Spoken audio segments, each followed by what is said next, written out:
Bueno, muchas gracias Irene. Buenos días para todos. No sé si ya están viendo la presentación. Un poco la idea, como les comentaba Martín, es un fenómeno, perdón, que acá hubo como una interferencia, que no es nuevo, pero sí que se puso mucho sobre la mesa en el marco de la pandemia.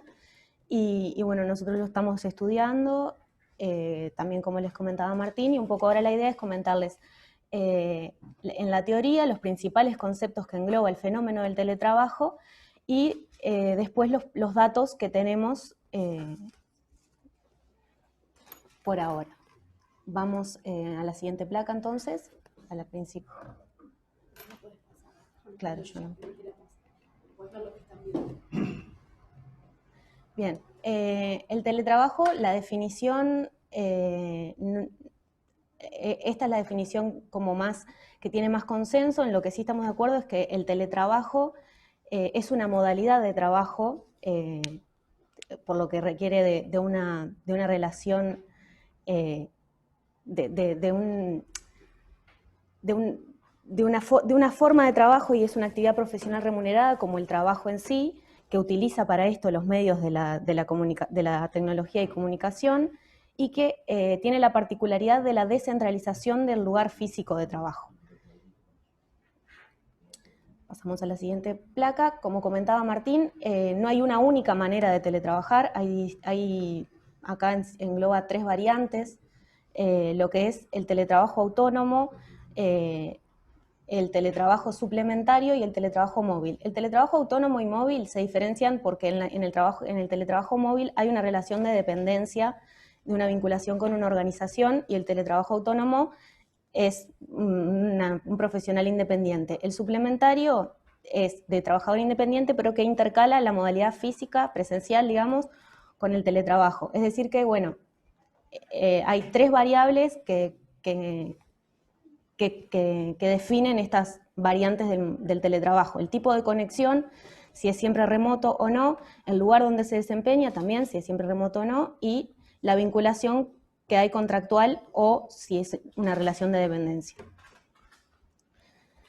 Bueno, la pandemia impuso un poco esta modalidad, y fue como de sopetón, por decirlo así, pero la idea, el ideal es que el teletrabajo tenga varias fases previo a su implantación. Acá les dejo, según 2 autores,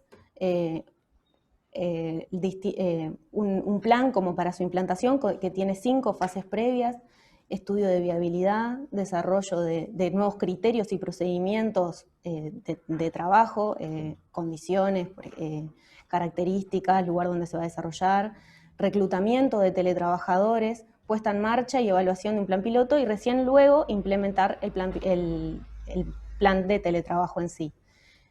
Con respecto al reclutamiento de los teletrabajadores, ahora en la siguiente placa les voy a comentar, el ideal es que sea voluntario, pero no alcanza con que sea voluntario, sino que no toda tarea, ni todo trabajador puede ser teletrabajador. Hay ciertas características que hay que considerar relacionadas a la tarea. Por ejemplo, la tarea tiene que estar caracterizada, por requerir análisis de datos e información, no tiene que tener grande carga de trato interpersonal, relacionamiento con público, requerir de grandes archiveros, por ejemplo, físicos para desempeñar la tarea. Con respecto al teletrabajador, tiene que ser una persona que tenga la capacidad de adaptarse a nuevas situaciones y merecedor de confianza, que sea una persona organizada para poderse organizar sus propios tiempos de teletrabajo. Tiene que tener también un adecuado lugar para poder desempeñar su tarea, sea en su casa o sea en un espacio de estos de coworking, que ahora hay varios. Tiene que ser capaz de trabajar sin supervisión. Y bueno, y los mandos gestores también tienen que tener la capacidad de adaptarse a un sistema donde no están supervisando directamente a sus empleados, donde tienen que tener confianza, tienen que cambiar su orientación a resultados y no hacia los procesos.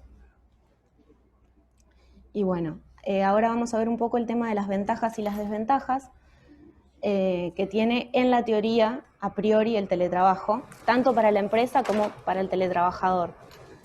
Bien, el incremento de la productividad, como vemos, es una ventaja para el trabajador y para la empresa, que tiene esto de poder arreglarse sus tiempos para cuando sabe que puede ser más productivo, su flexibilidad horaria.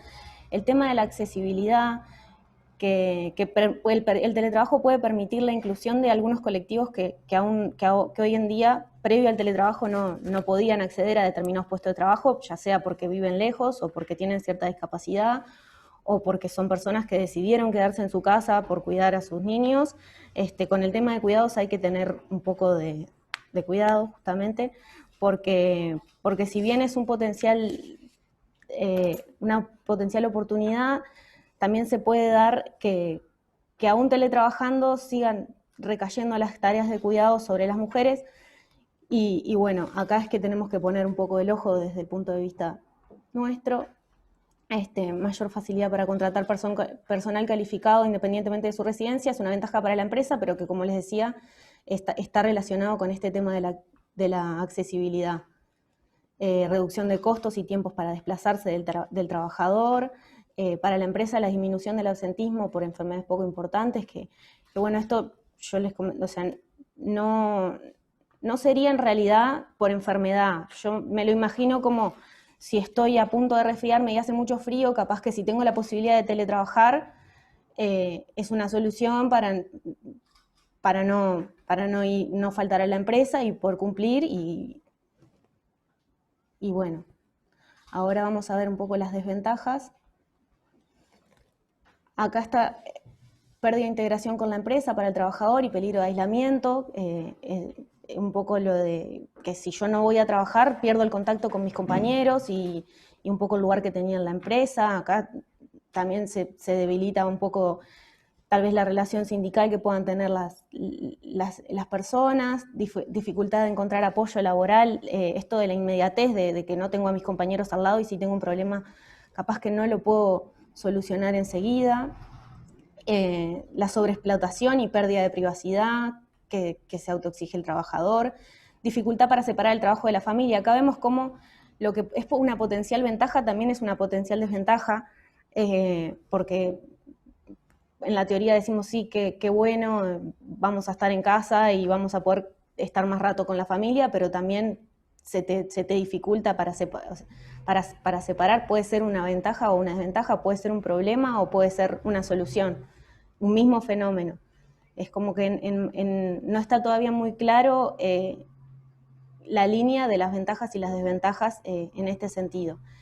Y bueno, para la empresa, como comentábamos, está eso de la no supervisión directa, que puede generar para algunos, con que algunos trabajadores tengan mayores dispersiones, imposibilidad directa de supervisión, como les comentaba, menor control, parecería ser la principal desventaja para la empresa y bueno, dificultad para mantener la confidencialidad de los datos. Bueno, ahora les voy a presentar un poco los datos que tenemos para Uruguay. Acá, bueno, en el marco de la pandemia, el Instituto Nacional de Estadística sacó en los datos de empleo un nuevo rubro, digamos, un nuevo dato que vendría a ser el porcentaje de ocupados que se encuentra teletrabajando, que tuvo su pico en abril, que fue cercano al 20%. De este 20%, un 5% ya teletrabajaba. Y bueno, con los últimos datos que son a julio, el 12% de los ocupados se encuentra realizando algún tipo de teletrabajo. Por lo que, bueno, si bien disminuyó, parece que hay algunos teletrabajadores que quedaron realizando algún tipo de teletrabajo, o sea total o parcial, como veíamos. Parece ser que es una modalidad que no sabemos cuánto, pero que al parecer algunos van a quedar seguro para... Bueno, acá les voy a presentar un índice de posibilidad de trabajo a distancia que elaboró el Centro de Investigaciones Económicas. Esta diapositiva la voy a pasar un poco rápido porque es la metodología y si después les interesa la pueden leer, pero la idea de este índice es que es un índice que toma valor del 1 al 5, 1 siendo la imposibilidad de teletrabajo y 5 siendo la total posibilidad de realizar teletrabajo. Entonces, un valor menor a 3 querría decir que al menos más de la mitad de las tareas que yo realizo no las puedo teletrabajar. Entonces, tengo graves problemas para poder realizar teletrabajo. Estos son los principales resultados que obtuvo el CIMBE con la construcción de este índice. Vemos que el promedio del total de los ocupados de nuestro país está cercano al 3, es 2,98. Es mayor en las mujeres que en los hombres.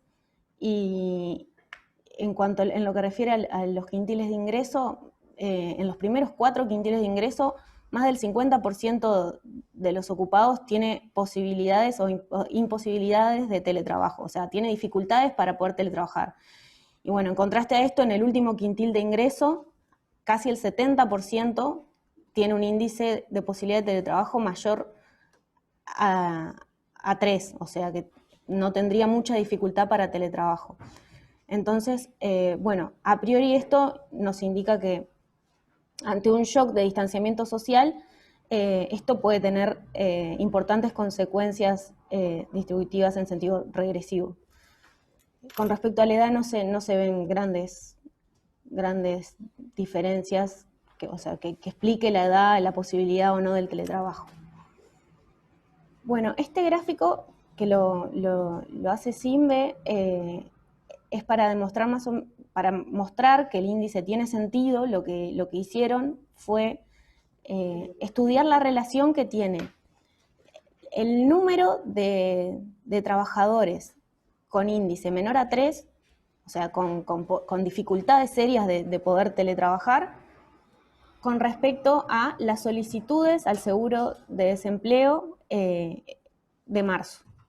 Entonces, bueno, se entiende que quienes tenían dificultades para teletrabajar, las empresas optaron por mandarlos al seguro. Entonces, bueno, esta línea que la tracé yo acá muestra como todos los puntos, cada punto es un sector de actividad.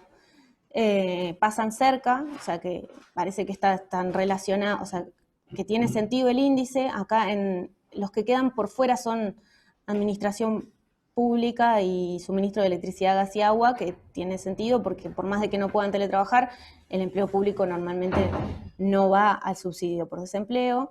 En rojo, lo que está marcado con un círculo rojo es actividades financieras y de seguros, que bueno, vemos que en relación al resto de los sectores hay pocos trabajadores que tienen problemas para realizar teletrabajo en comparación a los otros sectores y al mismo tiempo, en concordancia, tuvieron baja cantidad de solicitudes al subsidio de desempleo en relación a los otros sectores. Bueno, acá lo que les voy a presentar es una encuesta que hizo equipos consultores con el monitor de trabajo en mayo del 2020. Esto les da un perfil de teletrabajador por COVID, que no es lo mismo que el teletrabajador común.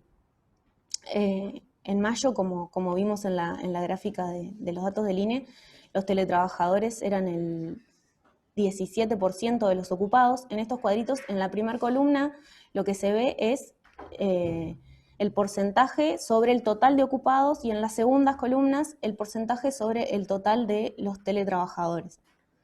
Entonces, bueno, vemos que el teletrabajador por COVID tiene un perfil bien claro, son generalmente estudiantes terciarios que tienen, son personas que tienen nivel educativo terciario, hay una fuerte predominancia del asalariado público, son personas que realizan tareas más bien intelectuales, esto es, quienes realizaban tareas manuales tuvieron dificultades para poder irse a teletrabajar,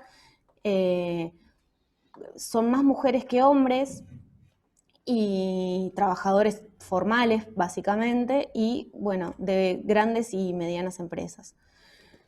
Cuando vamos a los sectores, se ve alguna particularidad por el tema de la pandemia, que por ejemplo la enseñanza, que a priori capaz que uno piensa, según el índice que habíamos presentado, que elaboró el CIMBE, que bueno, la enseñanza requiere a priori en la teoría un trato interpersonal con los alumnos, del docente, pero sin embargo hay una fuerte presencia en teletrabajo, pero justamente es porque estos son los teletrabajadores por COVID y había una razón de fondo de salud que los mandó a teletrabajar a todos y a no aglomerar gente.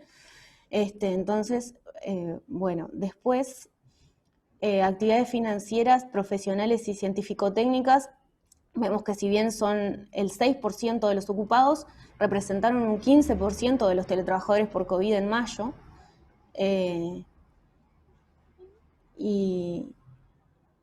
Y bueno, eso es un poco los datos que arrojó la encuesta que hizo Equipos.